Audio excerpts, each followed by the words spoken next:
important in community boards, so we have to take calls on everything. We do, and we are an open meeting, so this is on YouTube, and Sure. we have to get that going. Just a few more moments. So take your time. I just really appreciate how much you and Brendan are doing while you're short staffed there. So Yes, thank you. All right. You are clear to go whenever you are ready. okay, thank you, Jesus. Welcome to the March 28th, 2023 meeting of the CB6 Youth and Education Committee. My name is John Keller. I am chair of the committee. Tonight, we are joined by District Manager Jesus Perez. And this meeting is called to order at 6:34 p.m.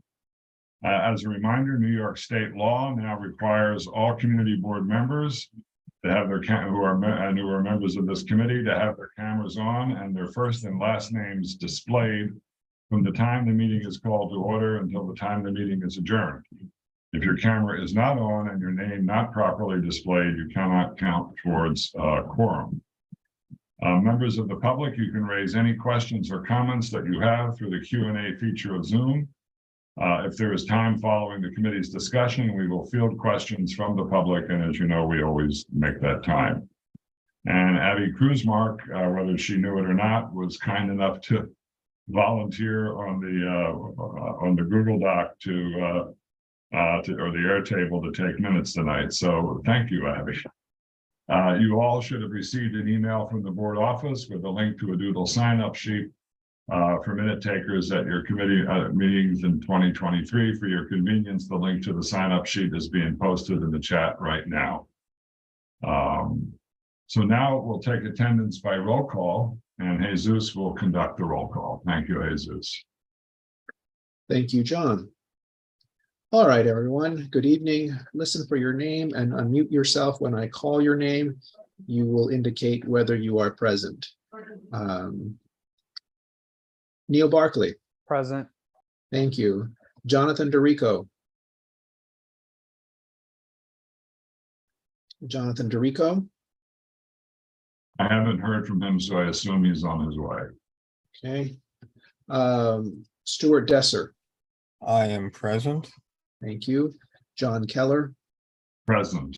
Thank you. Abigail Kruzmark. Present. Thank you. Aisha Siddiqui. Present. Thank you. Matthew Weintraub. Present. Thank you. With 6 out of 7 members present, we do have a quorum.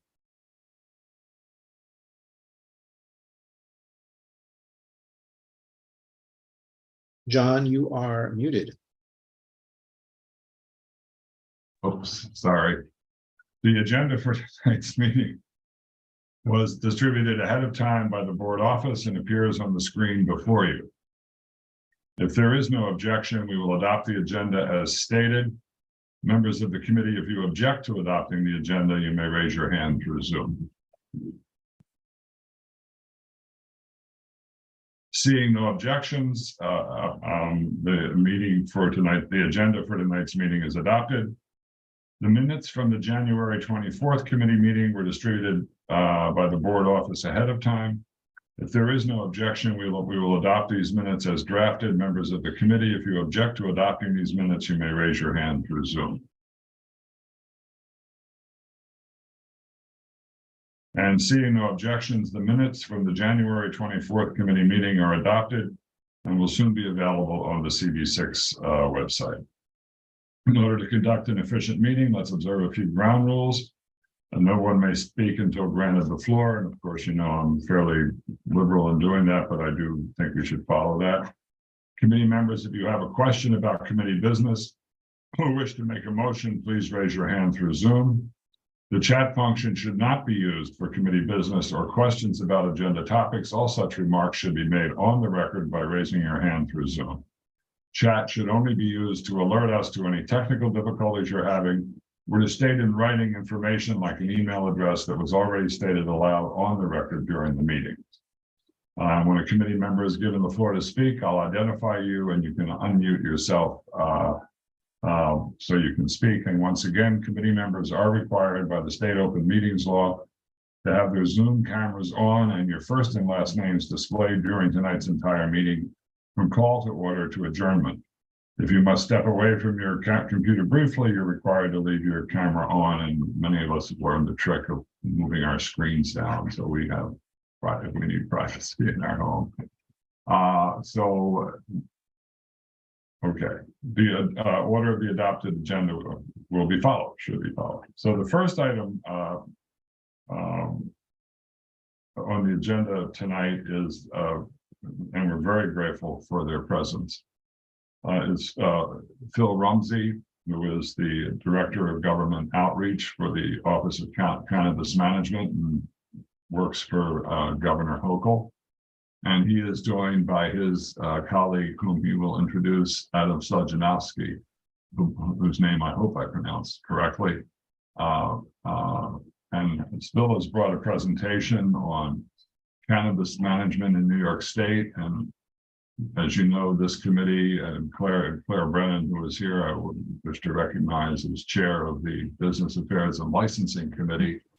And our two committees, along with Elvie Barroso, who cannot be here, this committee, Health and Human Services, are leading the efforts of Community Board 6 in this regard.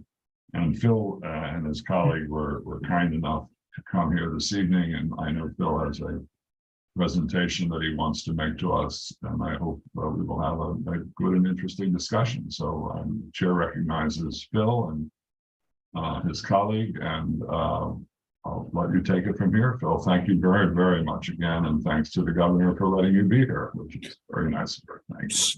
Yeah, no, we certainly appreciate the invite. We've been meeting with a multitude of community boards and municipalities from the eastern side of Long Island to the western side of Buffalo and everything in between.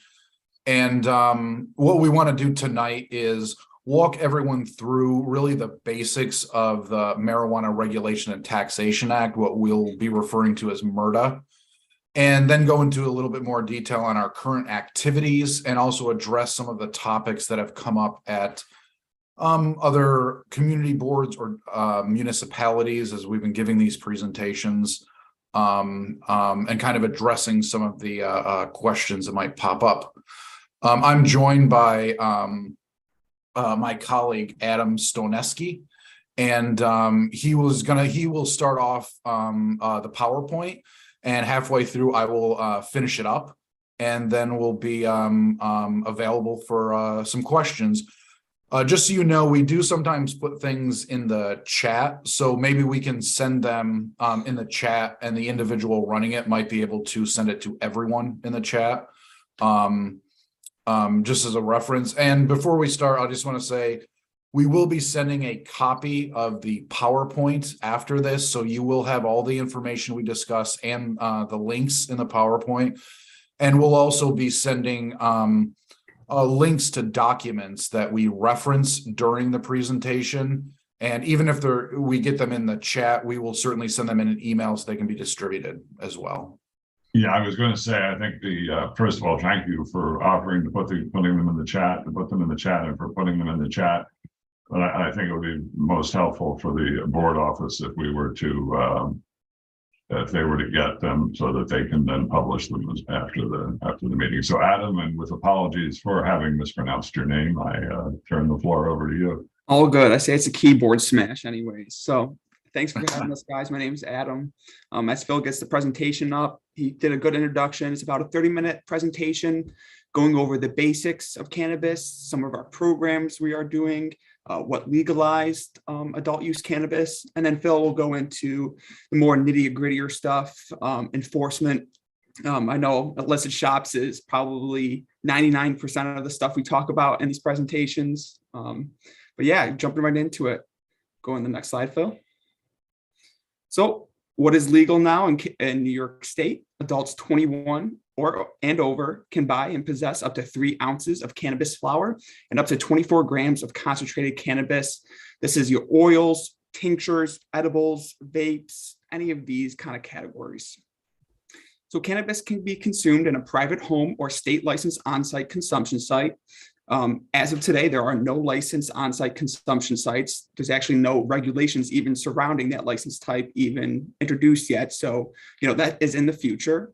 And like I said, we're talking about private homes being a place that you can consume cannabis, but vaping and smoking cannabis is not allowed anywhere. Smoking tobacco, vaping is not allowed as well. So the rule of thumb is if you can smoke cigarettes, you can smoke vaping products, cannabis is allowed, and that falls under the Clean Indoor Air Act. And cannabis was added to that law. We go next slide. So again, we talk about why is cannabis legalized. Here's the law that did it. It's the Marijuana Regulation and Taxation Act. You're going to hear it referred to as the MRTA, MRTA, or cannabis law, all the same thing. Again, it's always referring to the Marijuana Regulation and Taxation Act. The MRTA was signed into law on March 31st of 2021. The MRTA created the office that Phil and I work for, the Office of Cannabis Management, and it created a 5-member cannabis control board that oversees our office as well. On the note of the Cannabis Control Board, I know today they did announce we will have a board meeting on April 3rd at 10 a.m. Just for anyone that was interested, you can go to our website. You can view it either through live stream or you can attend in person. Back to the MRTA, it also allowed for a 20-member cannabis advisory board. We'll talk a little bit more about the role of that advisory board later on. And it legalized adult use cannabis. The reason we're here, that's recreational marijuana, but it also expanded the state's existing medical cannabis programs and cannabinoid hemp, which is a CBD program. And also this kind of legalization represents a shift in the public health framework, really tying in economic development, public safety, and social justice. Next slide. So again, here's those 3 pillars we like to talk about for when it comes to the MRTA. It's the equity in the market, record expungement, and community reinvestment. So equity in the market, the MRTA sets a goal of awarding 50% of our adult use licenses to social and economic equity applicants. That's developed from the Social and Economic Equity Plan, and those programs are going to be helping licensees get up and running, how to be compliant with regulations, even funding opportunities. All this is really into the MRTA. Record expungement, it automatically clears individuals' past marijuana convictions, and that's nearly 400,000 records will be expunged, and that's under the penal law.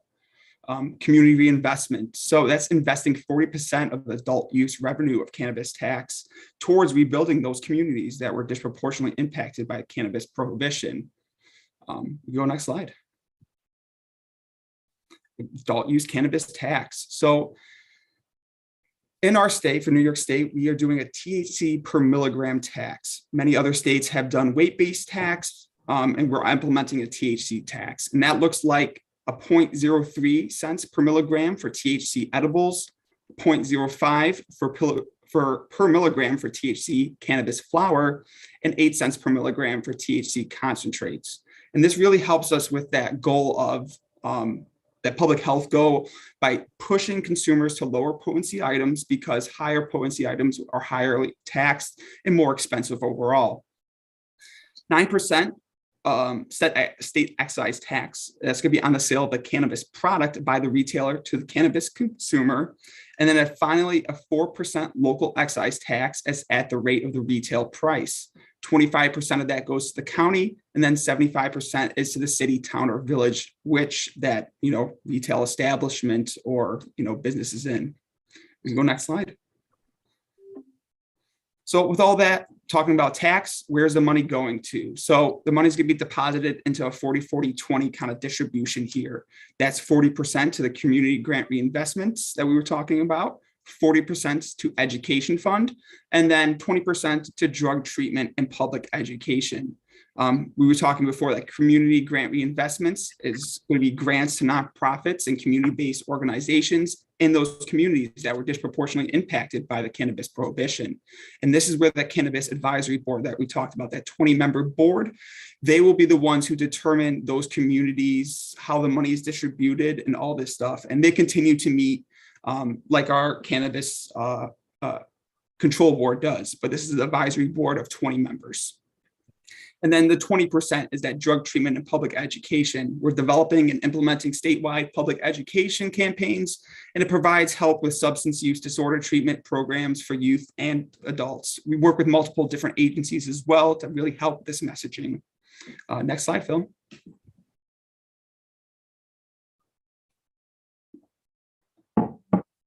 So opportunities in the New York State cannabis industry. So we're talking about the MRTA license types, and these are the 9 that are inside that law.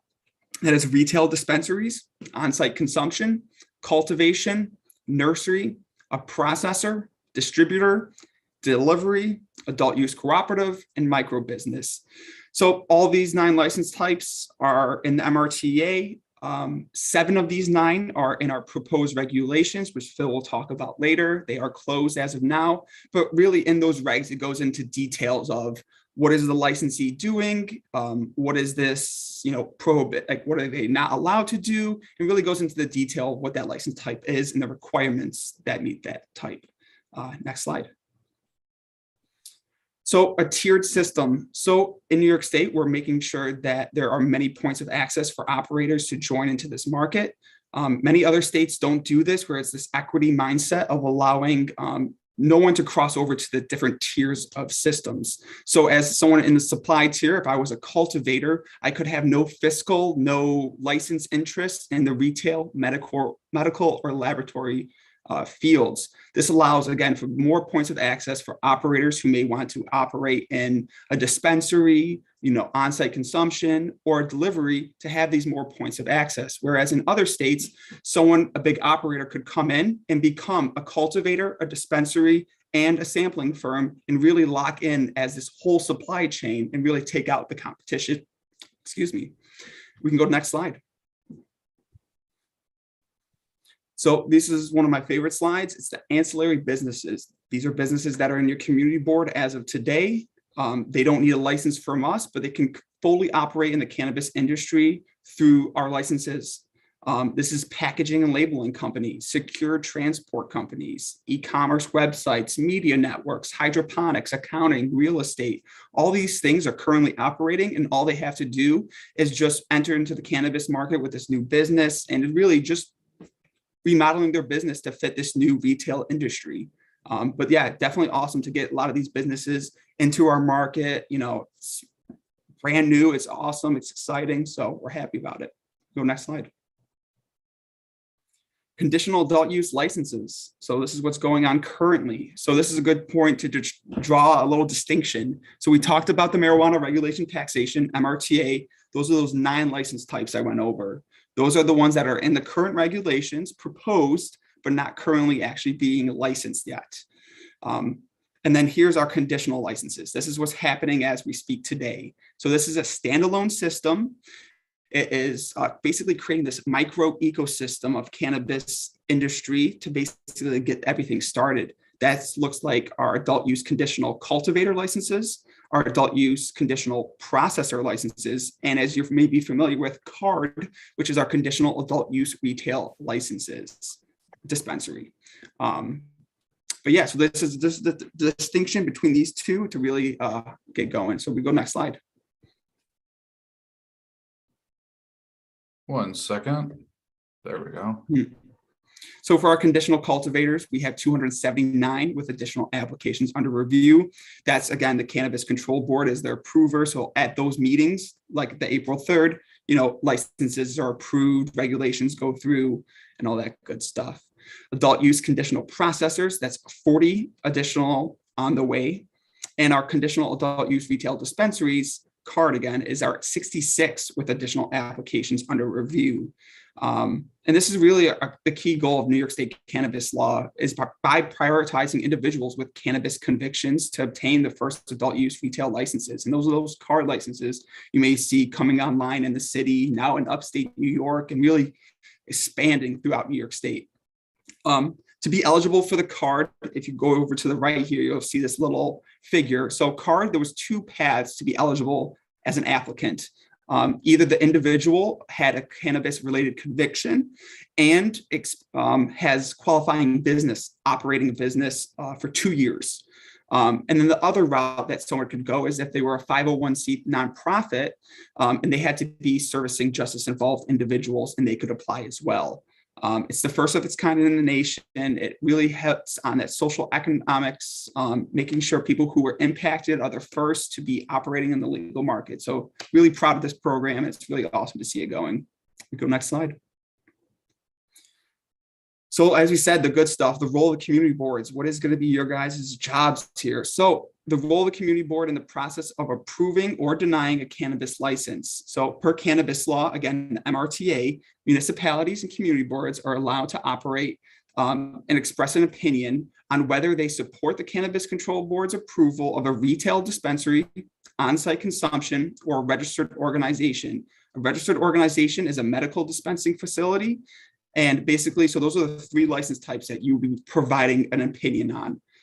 Municipalities do not have a role in the cannabis license types. You're not an approval of license. Some states operate where you can get a license from the state and from the city, or from a town and from the state, whereas we are the only licensed agency. So they have to come through OCM first. Next slide. So what is this really going to look like and realistic when an applicant's coming to the community board? So a person or a business who wants to apply for a cannabis retail dispensary, again, registered organization, medical, with a dispensing license or an on-site consumption, should submit a notification that is the proposed location of that dispensary is within the boundaries of the municipality, or in your case, the community board, of filing their application. If Phil's putting in the chat, again, we'll also send it over later. We'll actually send you over that notification. It's a template you'll receive anytime, a licensee is looking to move into your community board. So applicants must be mindful that the municipal opinion, in this case, the community board's opinion, will become part of the record upon the Cannabis Control Board if they shall grant or deny the applicant for a cannabis license. Applicants should be afford the opportunity and enough time needed to be able to speak to the municipality and propose cannabis locations. And that's the one thing at OCM, we make sure that the licensee is aware that they have to do this. It is part of their application. They're not licensed fully until this notification is made. And I think we give 30-day notice. So in your case, your community board would have 30 days to provide notice to OCM of your opinion. Next slide. This is where Phil takes over. Okay, fantastic. Thank you, Adam. Yeah, I want to get into some of the kind of down to earth and gritty aspects of what we're currently implementing. Again, this document that I'm referring to right now, we will absolutely make sure it gets over to you in the email after this. It's probably one of the most important ones. I'll highlight it in a yellow highlight when I send it over. It is a 30-page document, and it goes into granular detail of what every card, or again, the conditional adult use retail dispensary, every card applicant and dispensary, what they have to go through before we would allow them to open. That includes inventory tracking, location security requirements, branding, marketing, and signage. So all of these licensees, once you look over this document, you will have, again, some of the most granular and specific detail of what these dispensaries will look like and the high standards that we hold them to. So Adam referenced this earlier. November 21st of last year, we put out the MRTA regulations, and this was really a large encompassing regulations push on our end. It covered virtually every aspect of the industry that Adam had described, both with the the different MRTA license types. The reason I want to flag this is, as you can see, we put these regulations out for their initial 60-day public comment period on December 14th of last year. That public comment period ended February 13th, so not very long ago. The reason I'm, want to highlight this slide and also make sure people understand the importance of this they will be going out for an additional 45-day public comment period.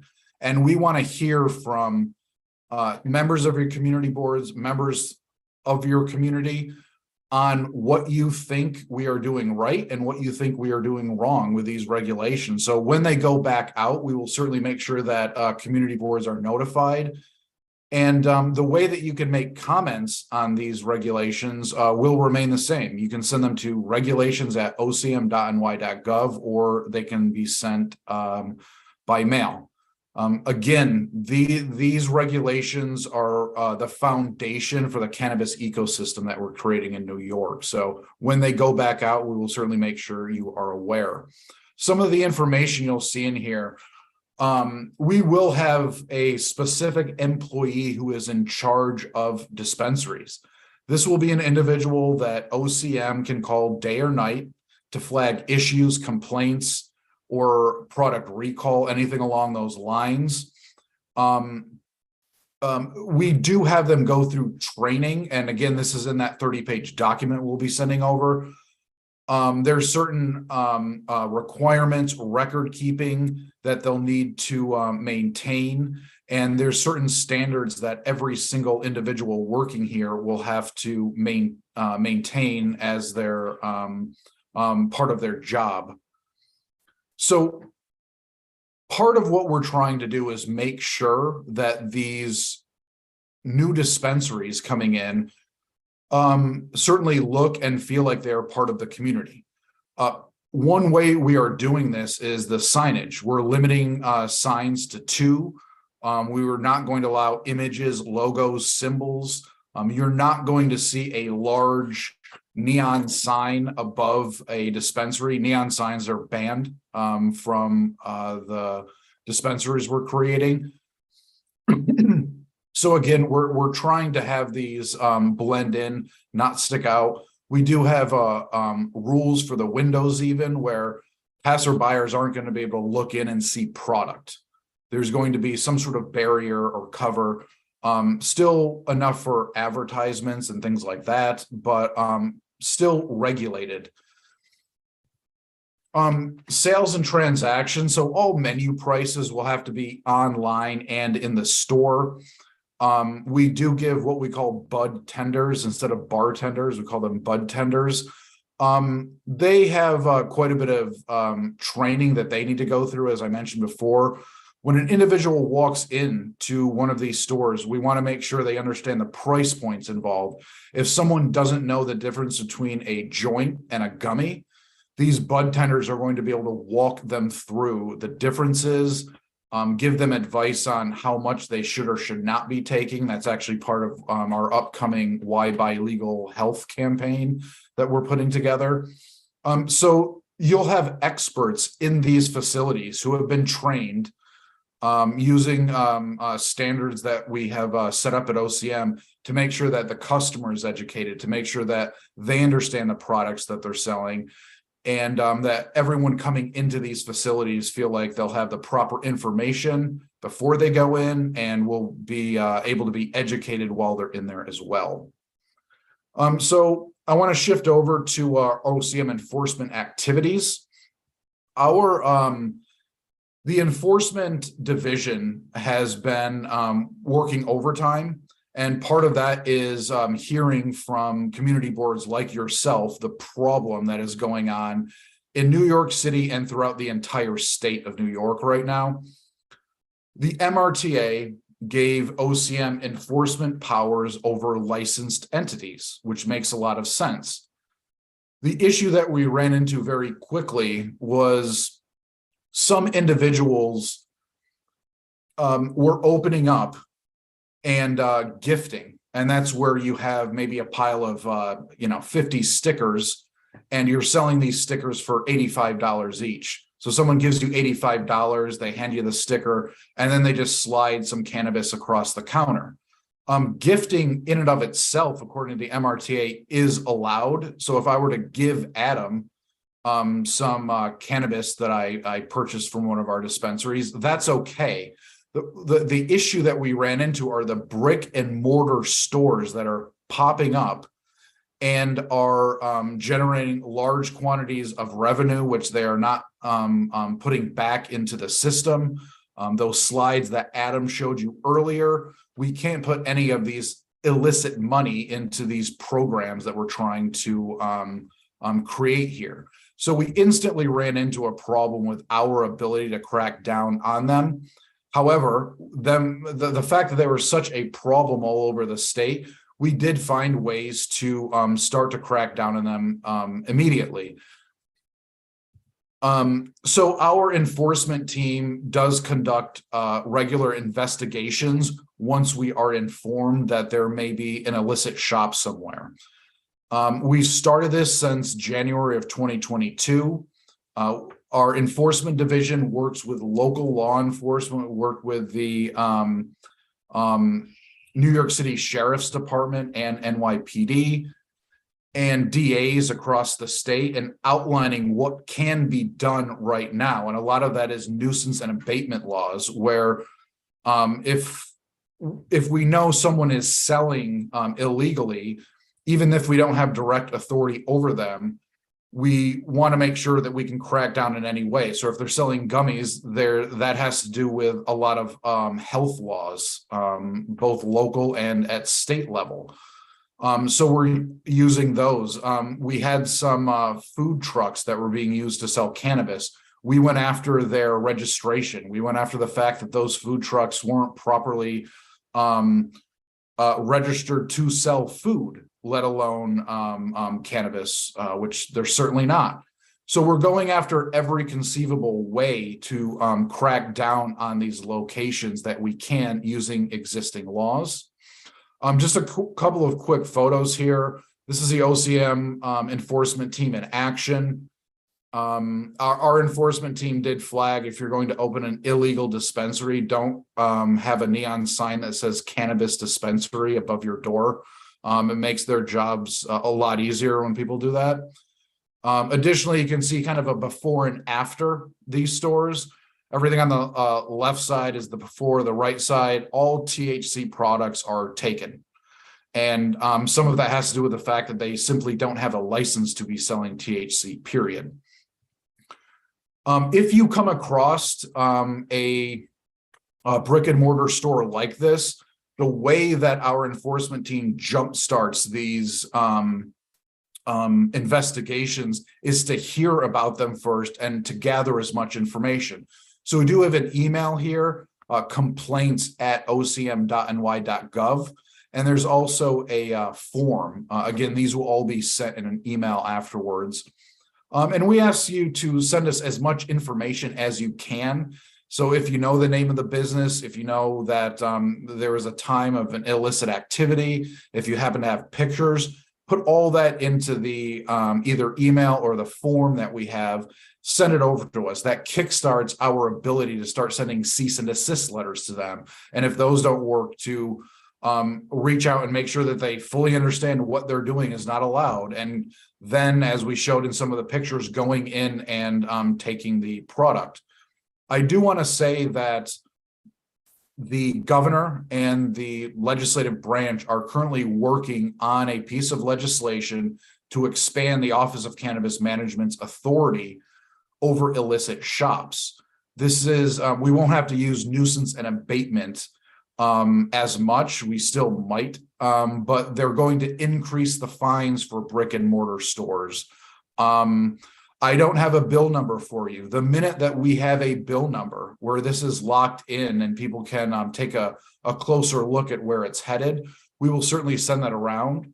Governor Hochul did put out a press release on this. We will put that, a link to that, in the email we send around as well. But I do want to make it very clear, one, we are pushing forward with cracking down on these the best we can at the moment. And we do see a light at the end of the tunnel with this legislation. I do believe that you'll see a before and after feeling once this legislation passes, where there's going to be a very marked difference in the number of stores that can operate. So with that, I will just end with, if you do have any upcoming events you want OCM to be aware of, We have an additional email, events@ocm.ny.gov. And if you'd like to receive regular updates from the Office of Cannabis Management, you can go right to our main website. It's right on the front page there. Put in your email and the topics you're interested in. So with that, I will stop sharing my screen. And if there are any questions, we're happy to take them. But if we were able to address everything perfectly, we'll go with that as well. Well, first of all, thank you. I very seldom see a 20 or so slide presentation where I feel I've learned something new from virtually every slide. And I really, really appreciate. I'm going to ask one indelicate question, and then if you can't answer it, you can't. But is there a sense of where the timing is right now on the discussions among the governor and the Assembly and the Senate on the legislation that Governor Hochul's press release references, or is that something that is just part of this process that they go through every year as we come to the end of the budget cycle? And I'm not trying to put you on the spot. Only answer to the extent that you can answer. No, that's fine. And very legitimate question. When are we actually going to get this up and running that I've been, touting here? I've learned the hard way not to put any hard deadlines on things that I'm not directly in control over. Something I try to implement as often as I can in life. Right now, I can tell you that they are working at a feverish pitch. OCM is certainly, involved in expressing the stories and incidences and problems that these illicit sites have created throughout communities, making sure that those stories are heard by everyone involved in this. We want this to happen tomorrow. And if they want to pass it tonight, that would be fine with us as well. But I would say it's moving as fast as possible in the current political environment and everything, and certainly at the priority of a lot of people. So thank you very much. And our typical process is to turn this over to committee members right now, but I'm going to defer. We have Claire Brennan, chair of our Business Affairs and Licensing Committee, who deals with SLA, whose committee deals with SLA on a regular basis, and I'm happy to be a member of that committee, happily. And I'm just going to give Claire the opportunity, even though she's not a member of this committee, to ask the first question. Thank you. Claire. Thank you, John. That was a clear presentation, and I echo John's appreciation for you both being here tonight. But I don't have any questions right at this moment, but I'll raise my hand. Okay, I just wanted to defer. So first I see Stuart's hand is up. Hi, Stuart. You're recognized. So first, can somebody who's currently running an unlicensed retail shop get a license? One of the things that we brought up, and actually this will take us back a ways, October 21st of 2021 was the second board meeting, and both Chair Wright, who's the chair of the Cannabis Control Board, and the OCM Executive Director, Chris Alexander, specifically brought up the problem with illicit selling and made it clear that if an individual is currently has a illicit shop, and it's clear that they were ignoring cease and desist letters from us, and it's clear that they are doing everything they can to move forward with this and ignore what we're telling them, that they will be banned from receiving a license. We're not trying to make anyone's life any harder than life already makes it. However, we have a lot of programs that we need, that we want the taxation money to go to. And this has been a problem since day one. A lot of the reason is what I had stated before with you can gift to an individual with absolutely no exchange of gifts or money, but you cannot do it under these circumstances. So they did make it clear at that time, no, you would not be able to proceed, especially when we have documentation that you received and we're ignoring our complaints about the store. So they should not be able to switch over their stores or anything like that. Okay, and what total tax revenue do you anticipate, and what percentage of that is going to be lost to illicit businesses? Yeah, the tax revenue, that's a tough one for us right now. With the having a few stores open that we do, you know, we can't really put a specific number on how much taxes will be generated, say in the next 6 months or the next year, especially as we're building this from the ground up. So we don't have a specific number. It's certainly, if you look at the entire cannabis ecosystem, we're talking in the billions, but that's including a lot of some ancillary business and licensing and things like that. Yes, does that answer your question? I'm sorry, am I? Well, that's fine for now. And then the last question is, what is the penalty for running an unlicensed shop right now? It's not where we would like it for sure. There's a lot of fines that can be levied against individuals who have illicit shops right now. But that's one of the things that they are currently working on in the bill, is to ratchet up the fines to a point where it actually has a negative impact on the business. Right now, it's primarily fines. However, we certainly don't think those fines are sufficient enough to stop them, and we know that it's not enough to counteract their illicit sales. And again, to calculate the illicit sale, it's nearly impossible to know how much money may be lost over time with the illicits. Okay, but what are the fines, and can they be, can you get a new summons every day? How does that work? Yeah, I mean, once we've established that, we can send over the specific numbers of what each fine is. Right now, it's a few $100s. Adam, I don't know if you have any more details you want to throw in, but it's a few $100s. And again, it's not nearly enough to counteract the illicit sales by any means. We will reach out to landlords as well and flag for them, are you aware of what's happening in this facility that you own, and see if we can put pressure that way as well. We're really trying to juggle what we can with the current law that we have, and the law that we have really doesn't have the the punch behind it that we need to crack down on these. Yeah, so I actually wrote that down so I can do a follow-up on the actual fiscal breakdown, but what was the other point there? Yes, so that the governor's bill too will address, and it'll allow us to levy higher fines to actually, put that burden onto these unlicensed shops.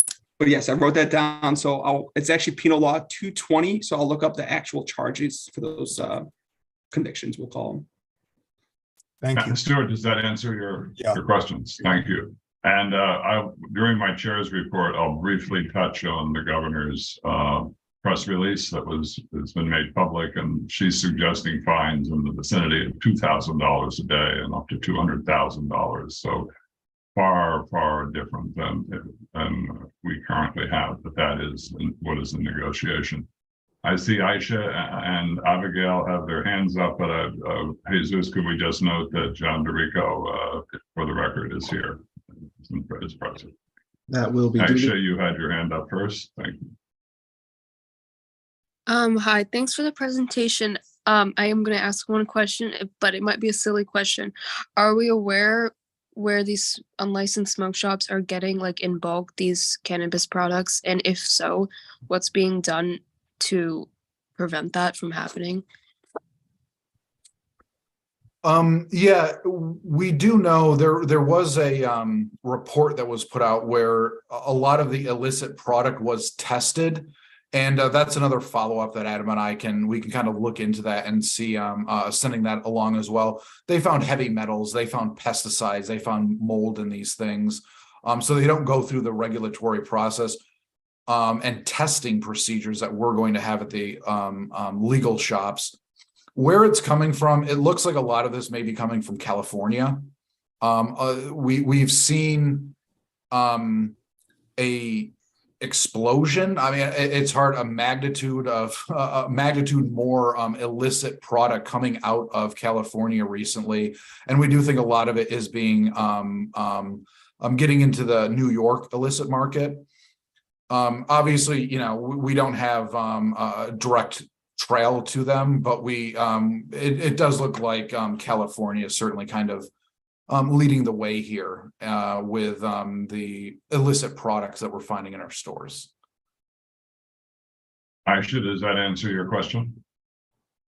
Yeah, so it's hard to, I'm just clarifying, so it's hard to trace back where it's actually coming from. It's not coming from, is it coming from by any chance factories that are licensed and are making these products, and then it's going to, if let's say like they're making a lot, like is that being given to distributors who distribute it into different cities?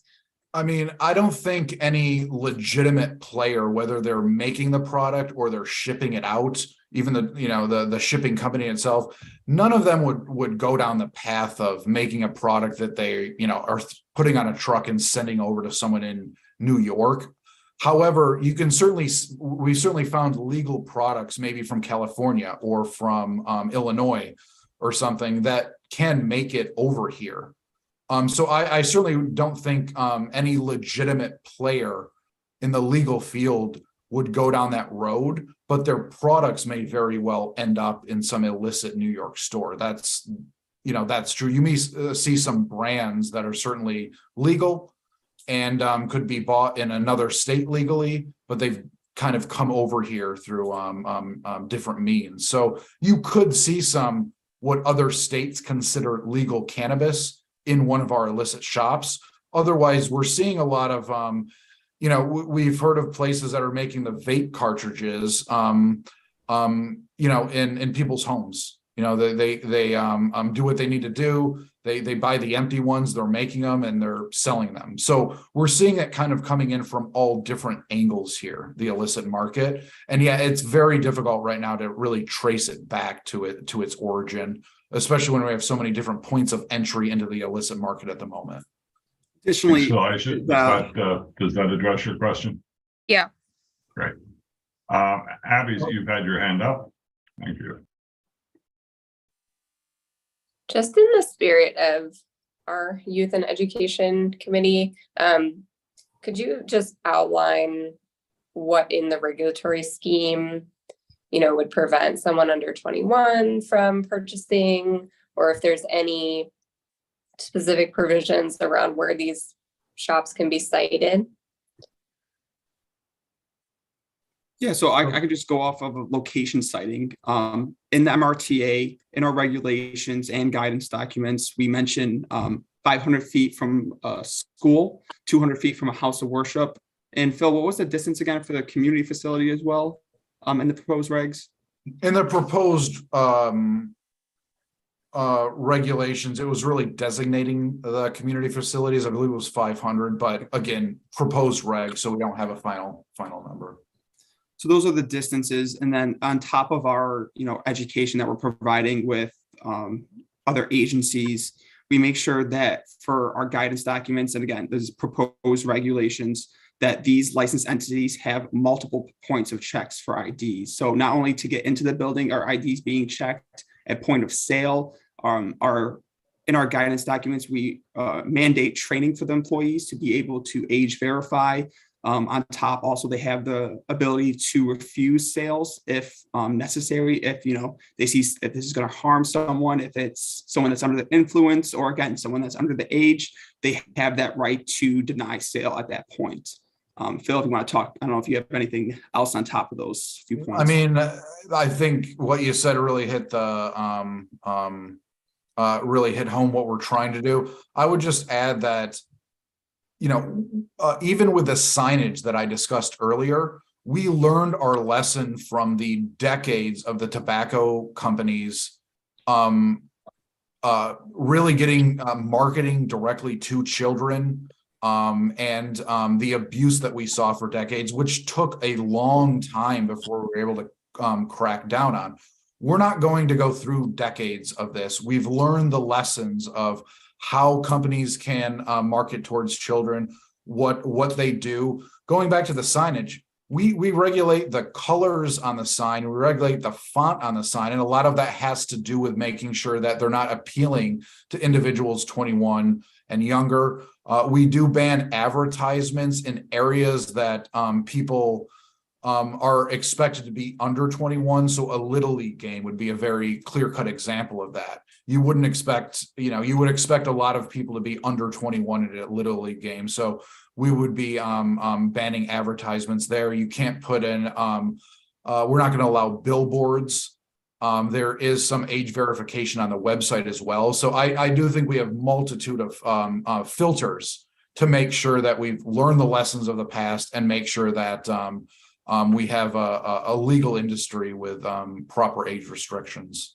And also, Thank as you, we Phil. showed those, we showed the unlicensed cannabis. You saw it was bright neon lights, these cartoon letters.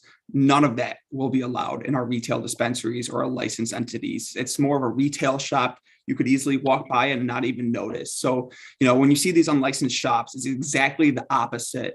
Our enforcement director always tells us he has not been into one illicit shop that would qualify as a legal licensed dispensary and actually be able to follow our regulations. So just know that what you may be seeing in these illicit shops, which we're trying to get rid of, is not what a dispensary. They are, using cartoons, they're using bubble letters, trying to, entice people under the age. And we really want to, express that to people under 21 that these aren't not licensed, these are dangerous products, and it could dangerous their brain.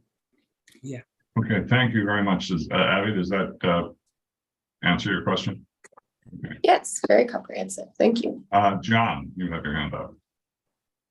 Thanks, John, and thanks, Phil and Adam, for joining us today. I was curious about the extent you liaised with out-of-state cannabis regulators. Have you solicited any advice from other regulators on licensing enforcement and regulation?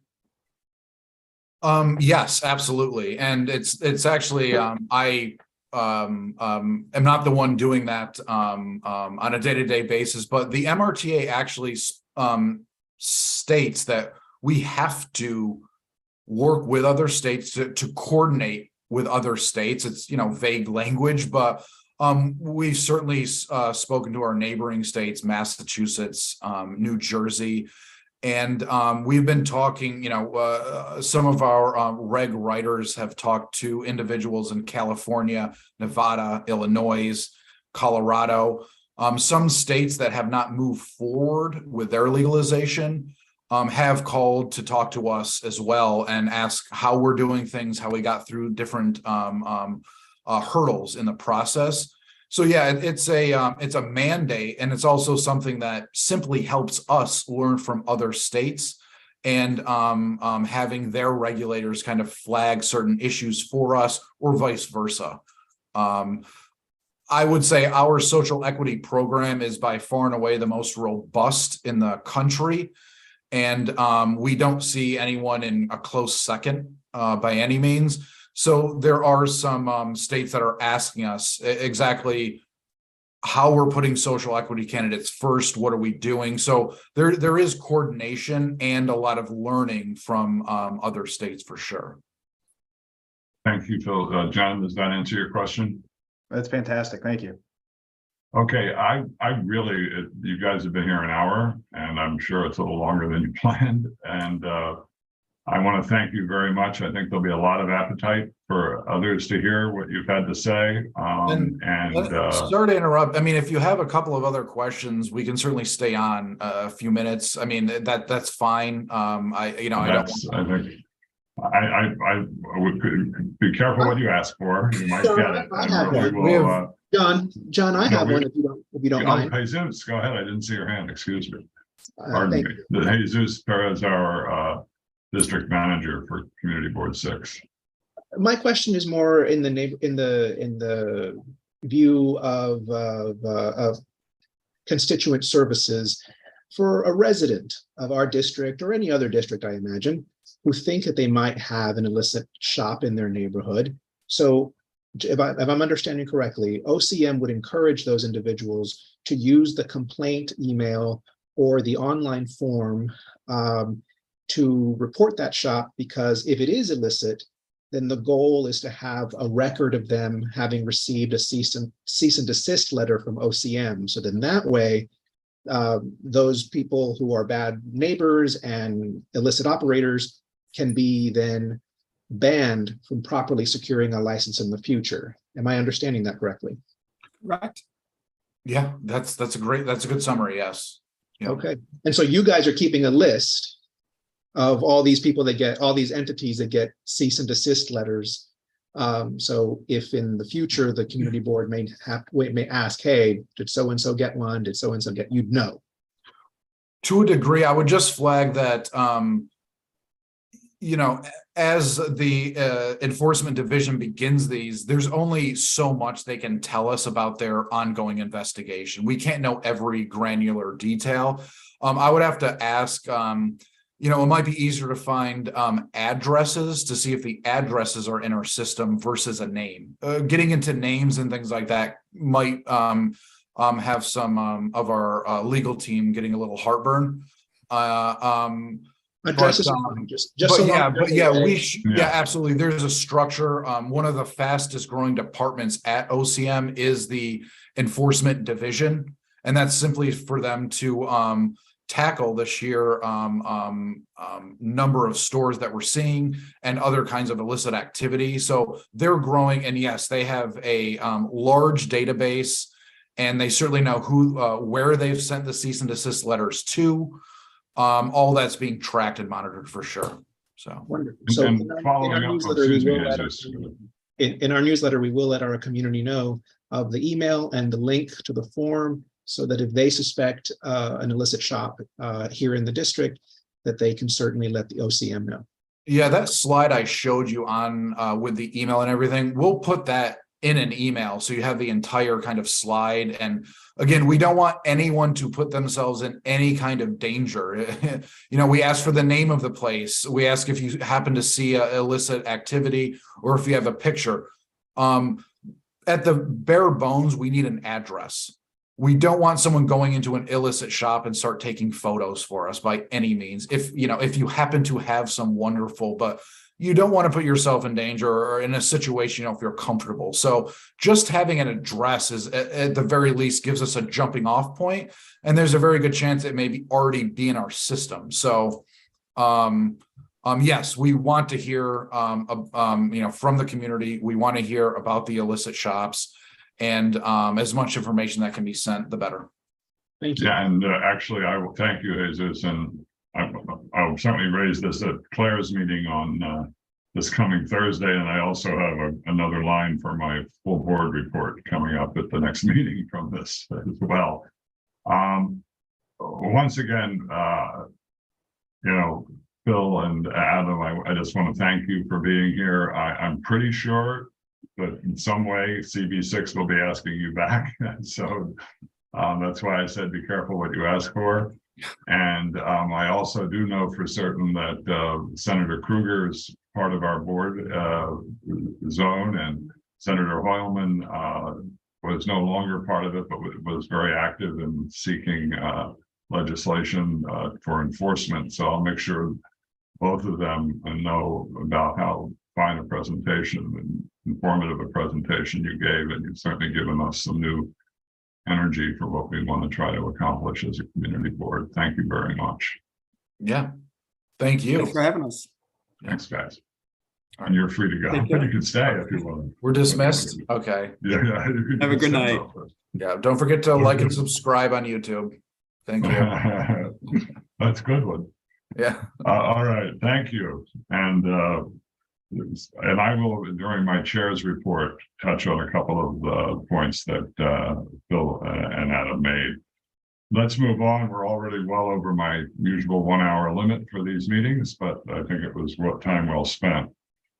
So the second item, and I'm going to turn this very quickly over to Neil, is a discussion on the reported presence of used needles and other materials related to drug usage in Stuyvesant Square Park and adjacent to the New York City Department of Education building at 345 East 15th Street. And I'm going to allow Neil to sort of go into the background on this. This is sort of at a very beginning stage of trying to figure out how to deal with this. And we're looking for Neil wants to report, and then we're going to be working with Environment and Parks on this and get your thoughts. This is still at a beginning stage of effort. So Neil, I'll just turn it over to you. All right, thanks, John. So with this, I've recently became the chair of Environment and Parks, and I went around to different parks in the district just to see what some of their needs were and to take a look at the parks in general. And so I went over to Stuyvesant Square Park. Stuyvesant Square is divided into two parks. It's divided by Second Avenue. So we have, I'm going to refer to it as Stuyvesant West and Stuyvesant East. Stuyvesant East is the one that is located near 345 East 15th Street, which is the public school. Now, some people may also know that that's the old Stuyvesant High School building. I see Stu nodding. So now the high school, well, before we get there, so I went and I took a look at Stuyvesant East, and unfortunately there were used needles that were found, and they are being found, and the numbers have increased recently. And because of that, and also we found out that there are students, young people who are spending time in the park around lunchtime and playing in I guess, the field there. And so there's a possibility that they could step on one of these needles. With that being said, we reached out to the schools at 345 East 15th Street because we wanted to determine, were there students going to Stuyvesant Square East to spend recess there, or to spend lunch, because we wanted to advise them about the danger of the used needles there. Now, in the school there, or in the school building, there are three different schools. We have the high school for health professionals, PS 226, and the Institute for Collaborative Education, which that is grades 6 to 12, and PS 226, that is, and John, correct me, I believe that's kindergarten to 12, right? On the D75. You're on mute. Yes, you're right. Okay. So we've reached out to all three schools to tell them about what we had found. And so far, we have interest from 2 out of the 3 schools with they're interested in our idea of shutting down 15th Street or having an open street during the day, only during the school week, and during a certain I guess time period on school days. So say, for example, it could be 11 to 2 or 10 to 2. The hours would be worked on, and that would ultimately be determined. Out of the 2, we have 2 of the 3. High School for Health Professionals, they've expressed interest. PS 226 has also expressed interest. The Institute for Collaborative Education, we have not heard back. Is that still accurate, John? We haven't heard. Yes, that is, but we'll continue to encourage them to respond. Yeah. And so ultimately, because we have the High School for Health Professionals on board, and they're the only school that uses the entrance on 15th Street, we need their buy-in if it appears that they are interested in this, and so we can move forward. Obviously, if the other 2 schools would like to have access to 15th Street as well, we would encourage that. We would strongly encourage that, to make sure that no one is exposed to the danger of the needles. And also, our understanding right now, out of the two out of the 3 schools that we have spoken to, the students do not use the park, with the exception of PS 226. They have, we'll say, students or young adults between 18 to 21 that go on site at the park, and they clean the park, or plant plants, or help to clean up.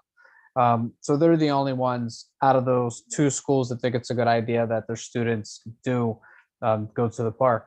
So that is where we are right now. As John stated, it's exploratory, but if we can get high school for health professionals with the entrance on 15th Street, if we can have them say that, okay, they're in, they think it's a great idea, then we will move from there to start the process of working on an open street.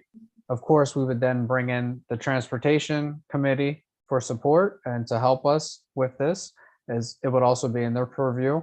And we would work with the council member, Carlina Rivera, with her office.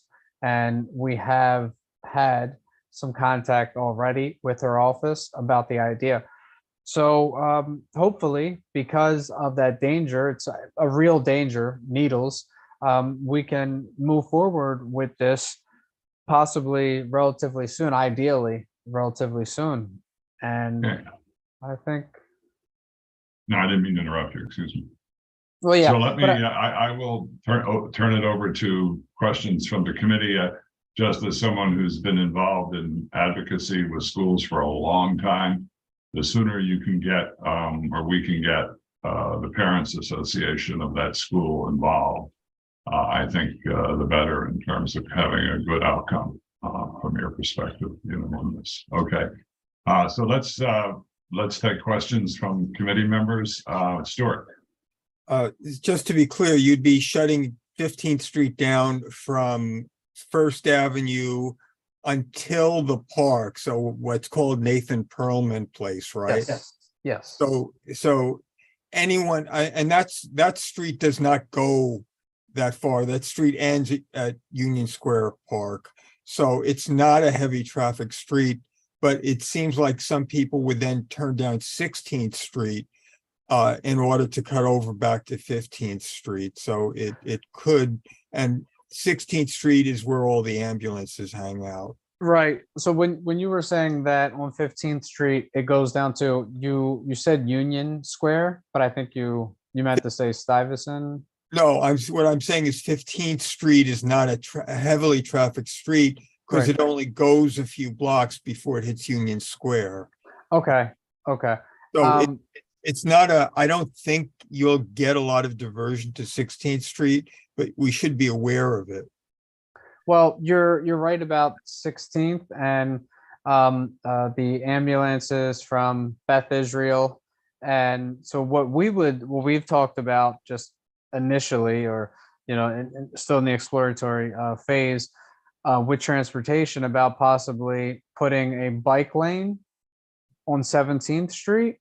And so that's again just very exploratory, but that was one idea, thinking of how we could possibly shift or suggest for traffic to use 17th Street. So I'm sorry, you talking about putting a bike lane on 17th. Yes. Traffic from 15th Street that wants to cut through. Well, 17th Street has more traffic anyway. So you take But it would go all the way. It would go as far east, I believe, as 15th Street would. Oh, 17th goes all the way to the river. Okay. Well, there you go. Perfect. So 17 would still allow cars, people on bikes to continue to go west. Okay, so what I think first, Stuart, did that answer your questions or begin to address your concerns? Sure. Thank you. Okay, so I think the next step here is for Neil to reach out again to his committee, and then for us to, hear a little bit more from him at our next meeting on this and see where we are. And then the third thing would be to engage, if we can get parents and guardians engaged in the school. And then just, I think reaching out to transportation makes a lot of good sense as well, because obviously, Brian and the committee know quite a bit about these issues, and I have, it's really hard to get a street closed for a school, believe me, I can tell you. So we're going to have that'll be a major battle. I'm just lucky to get a speed bump. Okay, but I think this is worth moving ahead on, if, unless there is anyone who thinks that. I don't think it's a waste of our time at all. I think it's a good thing to be doing. And I would just like to point out that between this and business affairs and licensing and health and human services and now environment and parks, and we're going to be talking about now collaborating with land use on another issue, and transportation, our little committee is intersecting with 5 other board committees. So and that's to me what we're all supposed to be trying to do. Thank you, Neil. So we'll look forward to hearing more about this at our next meeting. Okay. And I think also just to clarify, yeah, I think you're absolutely right that this will take time, because I had said relatively soon.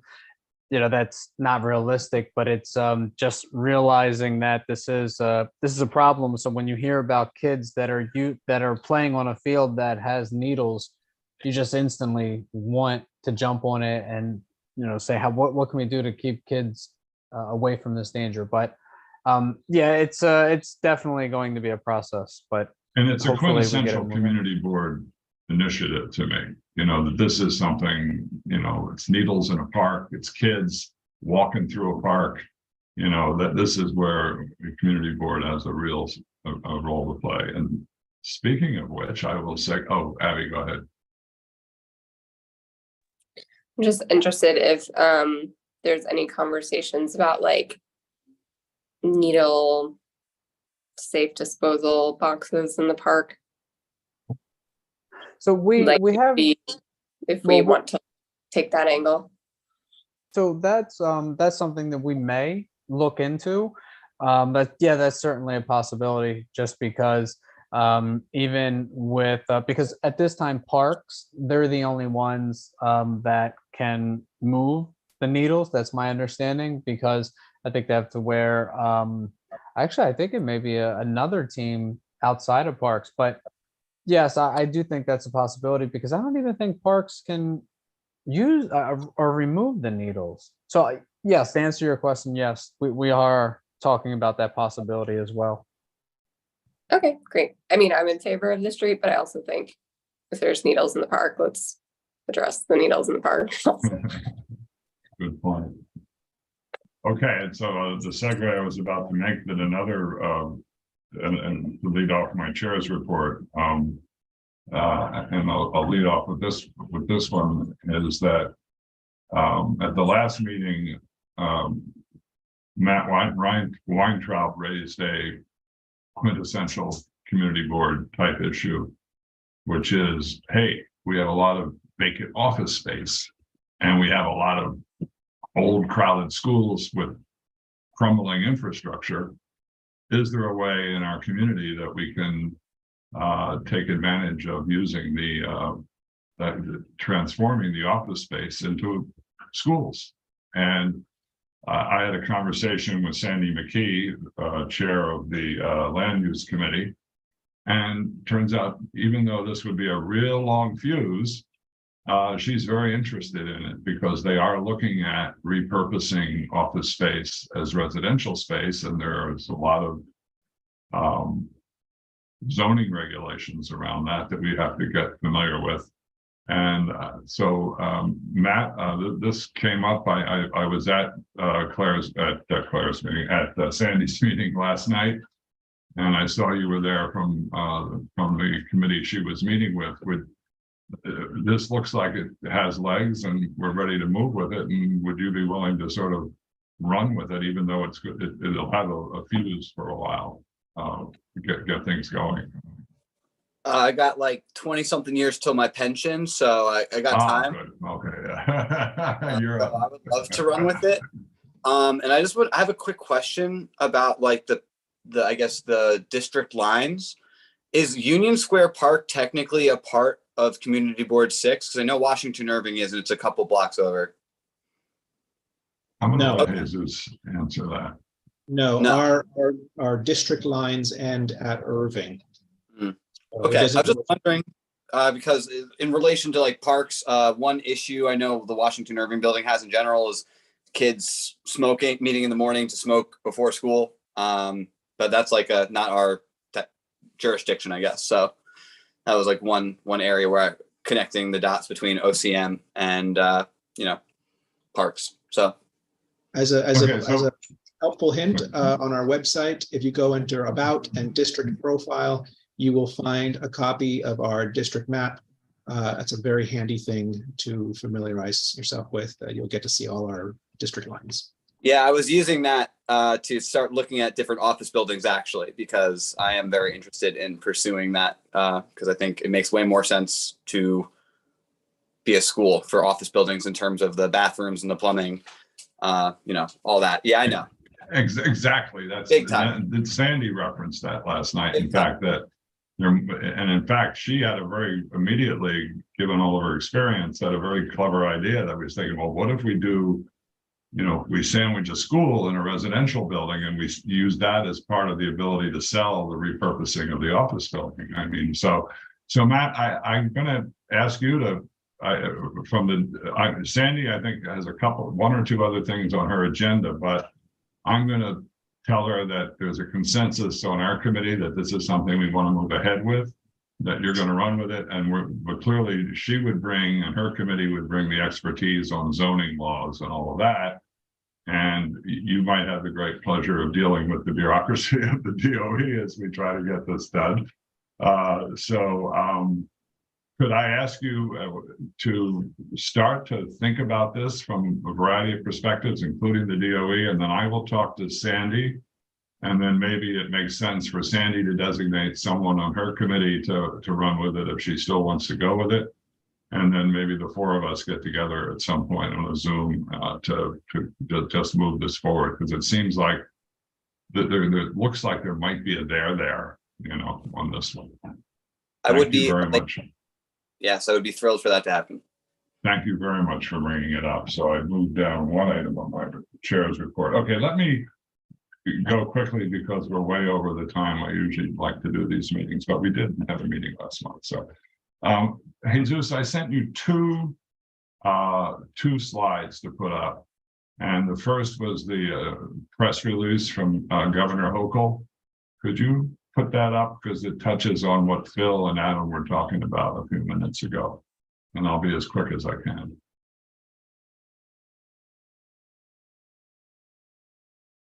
Yeah. Okay. So this is, and Stuart, this gets to questions you were asking. This was released by the Office of the Governor just last week on the 22nd, and this is her proposal to shut down illegal storefronts by fining them as much as $10,000 a day, up from a couple $100 a day, strengthen ongoing enforcement efforts, new enforcement powers to the OCM, the Department of Taxation and Finance, and would maintain New York's nation-leading cannabis equity positions, which is, and I'm going to put in send to Jesus to put on the CB6 website an incredible conversation that I Zoomed to, I wasn't part of by any means, that was run by the Open Society Foundation, and it included the head of the OCM, the head of Mayor Adams' efforts on this area, and the head of the Drug Policy Alliance. And you can hear when they talk about this initiative and what we're trying to do, what New York State is trying to do, how unique it indeed is. And so I will put that link in. It's an hour, and it's really an hour well spent listening to it. So this is where we are. This is the legislation that, and there's a link in this press release which Jesus will publish, but when I send all this stuff to him on the board webpage, to the proposed legislation. And this is what is in discussion now among the governor, the leadership of the Assembly, and the leadership of the Senate. And I ain't in any of those rooms. And last time I checked on the attendance list, Governor Hochul is not at our meeting here tonight. So she's the only one who can really speak to where that stands from the governor's office. So this is, stay tuned. We're hoping that things move ahead quickly. Mr. Rumsey was obviously implying that there's a lot of feverish effort going on right now behind the scenes. And we all know that the budget season is, crashing to its usual tumultuous close in Albany. So I just wanted to update you on, this is the latest from the governor's office, and this will be posted on the CB6 webpage. Yeah, so that's the second item I wanted to go over. The third item is Jesus, if you could put up the other slide that the screenshot of the Excel worksheet. And when Matt was speaking, I was about the map and going to the map. I went to the map several times today, and oh, great. Okay, so I reached out to Community Education Council for District 2, which was kind enough to send me, I said, well, what is the status of the sanctuary city migrants in New York City schools? And there is a report that is put out by a member of the Panel for Educational Policy, whose name I just don't have it on the tip of my tongue. I'm not trying to hide it. And it's called and he produces something called the 23 and New York City Public Schools Project Open Arms Census. And what I've done here is I simply went through the spreadsheet and cut out the 3 council districts that overlap in our community board. So 2, 4, and 5, with because Councilmember Menon is zone just impinges on the northernmost part of community in our zone.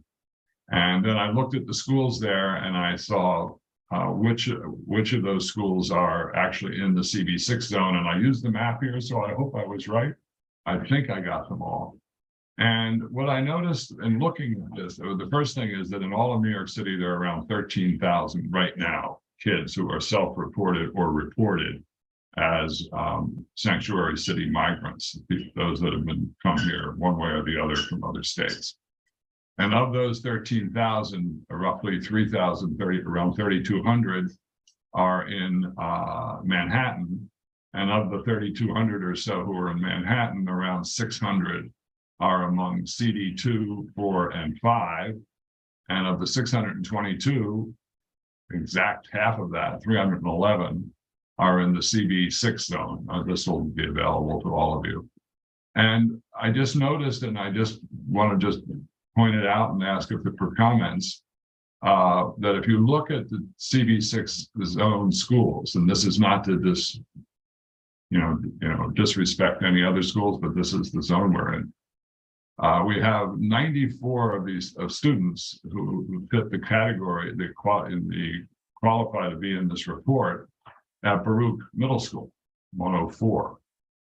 And we have another 69 in PS 116. And so we have 2 zoned, and then the River School, another one of our zoned schools for this area, has 25 students. Then we have high schools, which, draw kids from all over the city. It's slightly different, but so I was just putting this forward, and what I wanted to do was reach back to and get your thinking on this, because this was news to me when I looked at it. But reach back to CEC2 and first of all ask what they're doing on this, if they are pursuing or keeping an eye on this. And I know that they have the CEC has, each of the members of the CEC is a liaison to one or the other of these schools.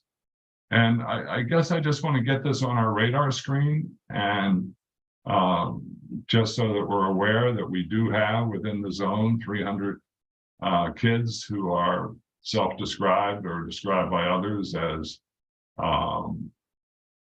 sanctuary here because we're a sanctuary city, and just make you aware of it and say that it's something I think we should keep an eye on and move ahead on it. If anyone else has any thoughts, I'd welcome them. John. Thanks for sharing this, John. My immediate reaction is that, if anything, my guess is this is a severe underreporting if this is based solely on self-identification. Yeah, if you notice, I have a very careful little note here that this is a best efforts count.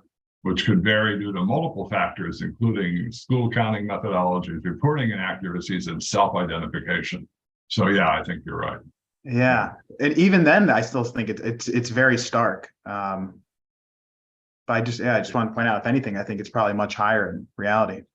Yeah, I was thinking here we could have an opportunity, since we're looking for trifectas here, and whether I would reach out maybe to Rich and talk to him about housing and homelessness and see whether they're looking at any of this information. I know that we worked with them on a resolution a couple of years ago on students in temporary housing. So if it's okay with you folks, I will just keep pushing on this a little bit. I'll push on it with CEC2, see what they're doing. I'll share this slide with Rich Mintz, chair of housing and homelessness, and just see if where I just don't want us to take our eyes off of this. These kids are in our schools, they're in our zone.